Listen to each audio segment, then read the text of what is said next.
Hello friends, welcome to our channel. সকাল সকাল আমি ডিউটি চলে এসেছি। ডিউটি এসে দেখে নিচ্ছি এখনও হেল্পার আসেনি। এতগুলো প্রোডাকশান পড়ে আছে, এগুলো কালকে এসছে গাড়ি করে। এবার হিটারের টেম্পারেচার অনেক উঠে গেছে। এবার আমি অপেক্ষা করব কখন আসবে আমার হেল্পার, তারপরে তাকে কাজে লাগাবো। তো এখন চলে যাচ্ছি আমি কাস্টিং মেশিনের কাছে। এরা কালকে নাইট ডিউটি করছিল, এদেরও প্রোডাকশান শেষ হতে এসছে। এরা 2-3 ঘন্টা করলে এদের প্রোডাকশান শেষ, তারপরে এরাও রুমের দিকে রওনা দেবে। দেখো আর মাত্র দুটো লিড আছে, মানে এই সীসা শেষ করে দিলে আরও পালিয়ে যাবে। আবার মনে হয় 2-3 দিন পরে সীসা আসবে, কারণ এখন মার্কেটে সীসা পাওয়া যাচ্ছে না। তো এখন পর্যন্ত আমার হেল্পার এসে পৌঁছায়নি। তো আমি চলে এসেছি পেশেন্ট সাইটে অ্যাসিড তৈরি করার জন্য। আর এখানে বসে বসে কী করব, কিছু ভিডিও দেখছি, রিলস দেখছি, না হলে তো আমার সাথে ফ্রি ফায়ার আছে, সেটা খেলবো। তো চলো হেল্পার এসছে কিনা আরেকবার চেক করে নিই। তো চলো, হেল্পার তো চলে এসছে, হেল্পার এসে কাজও শুরু করে দিয়েছে। তো আজকে রাতের মধ্যে, মানে এই 24 ঘন্টার মধ্যে, আজ সকাল থেকে কাল সকাল অবধি এই যত প্রোডাকশান এসছে ওগুলো শেষ করতে হবে।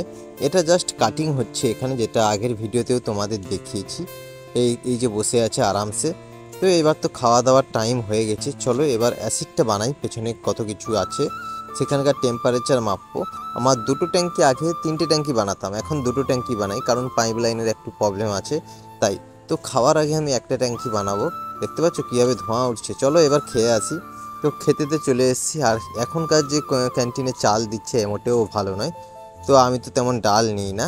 আজকে হয়েছে মাছের তরকারি, তো আমার জন্য স্পেশালভাবে রেখেছে বাটিতে। তো আমি এই বাটির মাছটা খাবো। তো ভালো, এই সুবিধা করার জন্য আমার প্রতি সপ্তাহে আমাদের 2 থেকে 3 বার মাছ হয়, আর একবার চিকেন হয়। তোমাদের তো আমি আগেই জানিয়েছিলাম। তো আজকে আমি ডাল নিইনি, আর একটা তরকারি হচ্ছে, ওটা করলা দিয়ে তরকারি আর মাছের ঝোল। তারপরে আমি চলে এসেছি আবার পেছনে, কারণ আর একটা ট্যাঙ্কি বাকি, তার অ্যাসিডটা তৈরি করে নেব। মেশিনে যে হেল্পারগুলো কাজ করছে তাদের আজকে 3টে শিফট হবে, তাই 3টে বাজতে যায় এ যাবে। আর একজন বাবু চলে এসছে ব্যাগপত্র নিয়ে। তো এসে মোবাইল খোঁচা আরম্ভ করে দিয়েছে। তো এখন কিছু করার নেই, এখন সব ডিজিটাল যুগে। আগে কিপ্যাড ফোন ছিল এদের, এরা এসে প্রথম কাজে লাগতো, আর এখন এলে প্রথম মোবাইলটাই হাতে দেয়। ঠিক আছে, তো চলো এরা দুজন কমপ্লিট করুক কাজ। আর একজন 3:30-র সময় পালিয়ে যাবে, আর একজন 3টের সময় এসছে। দেখো কাজের মধ্যে তোমাকে মিনিমাম 10-15 মিনিট আগে আসতে হয়, কারণ যে ডিউটিটা ছাড়বে তাকেও একটু বুঝিয়ে দিয়ে যেতে হয় এই কত প্রোডাকশান হলো, এই ব্যাপার। আর এরা ধোয়াধুয়ি করছে, একটু ক্লিনিং করছে। ব্যাটারি কোম্পানি মানে তোমাকে বুঝে নিতে হবে, এখানে প্রচুর ধুলো ধালা হয়, এটাকে প্রতি সপ্তাহে 2-3 বার ধোয়াধুয়ি করতে হবে। তারপরে আমি চলে এসেছি চার্জিং ডিপার্টমেন্টে। এবার চার্জিং ডিপার্টমেন্টে তো তোমাদের আগে ভিডিও দেখেছি কেমন কি হয়।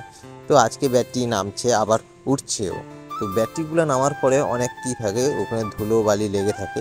তো সেটাকে আগে ধুয়ে নেওয়া হয়। ধুয়ে দেওয়ার পরে এরপরে প্যাকিংয়ে দিয়ে দেওয়া হয়। এবার সেখানে প্যাকিং হয়ে মোছামুছি করে তারপরে প্যাকিং হয়ে একদম গাড়িতে লোডিং হয়ে যায়। তো এরা দেখতে পাচ্ছ ওখানে আমাদের প্যাকিং ডিপার্টমেন্ট আছে, ওখানে টোটো করে পৌঁছে দিয়ে আসতে হয়। আমাদের ফ্যাক্টরিতে টোটো আছে বলে টোটোতে সব ব্যাটারিগুলো লোড করে পৌঁছে দিয়ে আসা হয়। তো দেখতে পাচ্ছ এগুলো এখনও নতুন ব্যাটারি, যেগুলোর পাইপ লাগানো হচ্ছে, মানে অ্যাসিডের পাইপ। আর এই বাম সাইডের দিকে নতুন ব্যাটারি আছে, যেগুলো কমপ্লিট হয়ে গেছে, কালকে চার্জ দেওয়া হয়ে গেছে। এগুলো উঠে এরা রেখে দেবে। এদের ছুটি হতে মিনিমাম 5টা-7টা বেজে যাবে, আর আমার এখন 3টে বেজে গেছে। আমি চলে এসেছি, আর এখন দেখতে পাচ্ছি আমাদের রুমের সামনে একটা ক্রেন তৈরি হচ্ছে। এটা আমাদের কোম্পানির না, কারণ আমাদের ব্যাটারি কোম্পানিতে এমন ক্রেন লাগে না। এই ক্রেন লাগে যাদের লোহা ইস্পাতের কোম্পানি, যেমন পাশের কোম্পানি আছে ইউনিস্টার, ওখানে এই ক্রেনগুলো ইউজড হয়। তো আমি গিয়ে দেখলাম ক্রেনটা কেমন তৈরি করেছে। এটা তো পুরো বডি মেটালের, পুরো ঢালাই মেটাল আছে। তারপরে এখানে এরা লাইন কানেকশান করছে, তারপরে এটা ক্রেনের মাধ্যমে বা হাইড্রার মাধ্যমে এটাকে উপরে তুলে দেবে, তারপরে ওখানে চাকা দিয়ে এদিক ওদিক যাতায়াত করবে। ক্রেনে যেমন ফায়দা আছে তেমন লসও আছে। এবার লসটা কী বলি, এবার ফায়দাটা হচ্ছে এক জায়গা থেকে প্রোডাক্ট অন্য জায়গায় নিয়ে যাওয়া হয়। আর লসটা হচ্ছে যদি এই স্ক্রু বা নাট যদি খুলে পড়ে, সে নিচে যদি হেলমেট ছাড়া কোনো কর্মচারী কাজ করে, তাহলে মাথাটা ফেটে যাওয়ার সম্ভাবনা আছে, তাই সেফটি ফার্স্ট। রুমে এসে আমি স্নান করার জন্য রেডি। আর আমি একটু আয়নায় দেখতে পাচ্ছ আমি কীভাবে বডি দেখছি, বডিটা কেমন হলো কমেন্ট করে বলবে। তো চলো এখন স্নান করে আসি। তো স্নান করে চলে এসেছি, এবার খুব খিদে পাচ্ছে। এবার আমার 2জন রুমমেট আসেনি, তারা এলে একসাথে খাবো। কারণ রুমে যে মুড়ি বা চানাচুর যেই সব আনি, ওগুলা হচ্ছে 3জন মিলে আনি। তো তাদের ছাড়া আমি একা খেতে পারি না। তো দেখতে পাচ্ছ টমেটো আছে, পেঁয়াজ আছে, তারপরে ঝুড়ি ভাজা আছে, তেল আছে, কাঁচা লঙ্কা আছে। তো এগুলো দিয়ে আমি মুড়ি খাওয়াটা স্টার্ট করব। তো এখনও তারা আসেনি, আমি এগুলা কেটে রাখি, তারা এলে তারপরে খাওয়া স্টার্ট হবে। আর পেঁয়াজটা আগে থেকে কেটে দিলে গ্যাস হয়ে যাবে। তো চলো এগুলো কাটা হয়ে গেছে, তারা ফাইনালি চলে এসেছে। তো এখন খাওয়া দাওয়া শুরু করব। এখন লিকার চা করছি না, কারণ এখন বাইরে যাচ্ছি না, তাই চা কিনতে হবে, চিনি আনতে হবে, এগুলো সব শেষ। আর সবসময় বলতে কি আমি সবসময় আনি আর বাকিরা তেমন আনে না।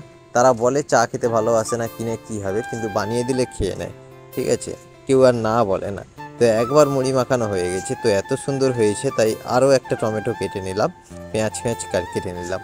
তো চলো এগুলো খাওয়া দাওয়া করি। খাওয়া দাওয়ার পরে তো অনেক কাজ আছে, যেমন কি একটু ল্যাপটপ নিয়ে বসবো, একটু প্র্যাকটিস করব। তারপরে আমাকে কোম্পানিতে যেতে হবে, যে কাজ করছে সকাল থেকে তার তো শিফট চেঞ্জ হয়ে গেছে। এবার যে আছে সে রাতে খেতে যাবে, তাকে আধা ঘন্টা ছাড়তে হবে, তার খাওয়ার টাইম তো 8টার সময়। তো দেখতে পাচ্ছ আমার ল্যাপটপ ব্যাগটা কি হয়েছে, এইচপি লেখা আছে, পুরো ধুলোয় ভর্তি হয়ে গেছে। তো এতদিন বের করিনি, আজকে বের করলাম। তো তার আগে চলো আমি ডিউটি স্লিপগুলো লিখে নিই, কার কত ডিউটি হলো, নাহলে মনে থাকে না। মিনিমাম 2 দিন অন্তর লিখে নিলে খুব সুবিধা হয়, নাহলে প্রত্যেক দিন তো লেখা সম্ভব হয় না। তো আমি নিচে একটা ডায়েরি নিয়ে নিলাম, তার উপরে আমি ল্যাপটপটা রাখলাম যাতে হাওয়াটা পাস করতে পারে, ঠিক আছে। তো দেখতে পাচ্ছ এইভাবে আমি অন করে নিচ্ছি ল্যাপটপটা। মিনিমাম বলতে গেলে আমি 2 মাস পর ল্যাপটপ অন করছি। এর আগে খুলি না কেন, ফ্যাক্টরি থেকে এসে কাজ করে এসে একটু রিলস দেখলাম বা বাড়ির সাথে কথা বললাম, এই করতে করতে সময় কেটে যায়। তো চলো এখন আমার তো এইসব হয়ে গেছে, তো একটু প্র্যাকটিস করলাম। তো এরপরে তো খাওয়ার টাইম হয়ে যাবে, তো তার আগে একটু ভালো করে প্র্যাকটিস করে নেব। আর একটু প্যান কার্ড রিলেটেড আমার ফ্রেন্ডের একটু প্রবলেম আছে, রুমমেটের, তো তার একটু প্রবলেম সলভ করব। তো হঠাৎ দেখতে দেখতে ইউটিউব খুলে ফেললাম আর একটা ভিডিও দেখতে পেলাম।